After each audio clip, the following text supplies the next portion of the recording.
नमस्कार, the La point पे आपका स्वागत है। हम हिस्ट्री के एक नए टॉपिक के साथ हम फिर से हाजिर हुए हैं। आज हम जिस पर बात करने वाले हैं वो है मध्यकालीन भारत के इतिहास की जानकारी जो हमें प्राप्त होती है यात्रियों के विवरण के द्वारा। एनसीईआरटी 12th के अनुसार हम 3 यात्रियों का विवरण यहाँ पर डिस्कस करेंगे। आज हम जिस पर बात करने वाले हैं वो है अल-बरूनी। अल-बरूनी ने जो पुस्तक लिखी उसका नाम किताबुल हिंद है, जिसमें हमें भारत के बारे में कई जानकारियां प्राप्त होती हैं।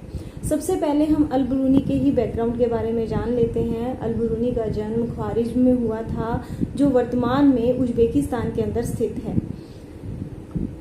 जब ख्वारिज्म पर गजनी शासक महमूद गजनवी के द्वारा आक्रमण किया गया तो बंदी बनाए गए लोगों के अंदर अल-बरूनी को भी ख्वारिज्म से गजनी ले जाया गया। ख्वारिज्म में रहने के दौरान अल-बरूनी ने उच्च शिक्षा ग्रहण की थी, क्योंकि ख्वारिज्म जो स्थान था वो उच्च शिक्षा का केंद्र था। अल-बरूनी को कई भाषाओं का ज्ञान था। अरबी में तो महारत हासिल थी ही उसको, उसके साथ उसको सीरियाई, हिब्रू, फारसी और संस्कृत कई भाषाओं के बारे में उसको जानकारी थी। हाँ, यूनानी भाषा उसको नहीं आती थी, लेकिन यूनानी ग्रंथों का भी अरबी अनुवाद उसने पढ़ लिया था और उसकी जानकारी उसने ग्रहण कर ली थी। गजनी में रहने के दौरान ही उसकी जो रुचि थी वो भारत के प्रति पैदा हुई और गजनी के शासकों ने जब भारत पर आक्रमण किए उस दौरान अल-बरूनी ने भारत की कई यात्राएं की। इन यात्राओं के दौरान उसने भारत के बारे में कई विवरण अपनी किताब किताबुल हिंद के अंदर लिखे हैं। अल-बरूनी को हम हिंद का तोता भी कहते हैं। सबसे पहले हम बात कर लेते हैं किताबुल हिंद की। जो किताब है वो अरबी भाषा में लिखी गई है। यह किताब बहुत ही सरल तथा स्पष्ट शब्दों में लिखी गई है। इसमें जो विभिन्न अध्याय हैं उनको लिखने के लिए एक विशिष्ट शैली का इस्तेमाल किया गया है। हर अध्याय के आरंभ में एक प्रश्न होता है, जिसके उत्तर में विभिन्न प्रकार की प्रथाओं से जुड़े विवरण प्रदान किए जाते हैं। अंत के अंदर विभिन्न परंपराओं का तुलनात्मक अध्ययन भी किया जाता है और एक कंक्लूजन भी दिया जाता है किताबुल हिंद के अंदर। अल-बरूनी की हम अगर बात करें तो अल-बरूनी ने अपना जो भी विवरण लिखा है वो ऑथेंटिक इस कारण से है क्योंकि उसको संस्कृत भाषा का ज्ञान था। वह स्वयं भारत में आया, यहाँ के ब्राह्मणों के बीच में, आम जनता के बीच में इसने बहुत समय गुजारा, यहाँ के रीति रिवाजों को देखा, प्रथाओं को समझा, उसके बाद इसने विवरण अपनी किताब में लिखा, ना कि उस समय से पहले के उपलब्ध विभिन्न ग्रंथों के आधार पर उसने अपनी किताब लिख दी।